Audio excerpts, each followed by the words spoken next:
પ્રાચીન સમયમાં એક દૈત્ય હતો, ભસ્માસુર. તે અત્યંત શક્તિશાળી હતો, પરંતુ તેને વધુ શક્તિ મેળવવાની લાલસા હતી. તે હિમાલયના પર્વતોમાં ગયો અને કઠોર તપસ્યા શરૂ કરી. વર્ષો સુધી કઠિન ઉપવાસ અને ધ્યાન કર્યા બાદ ભસ્માસુરે અંતે ભોળેનાથ મહાદેવને પ્રસન્ન કર્યા.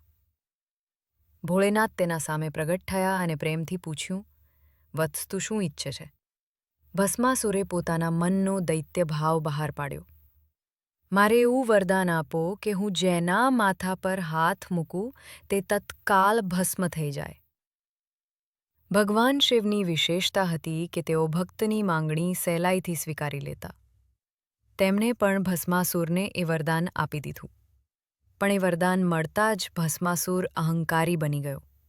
તેણે વિચાર્યું, શિવજી સૌથી મહાન છે. જો હું તેમને જ ભસ્મ કરી દઈશ તો હું ત્રણેય લોકમાં અપરાજિત થઈ જઈશ.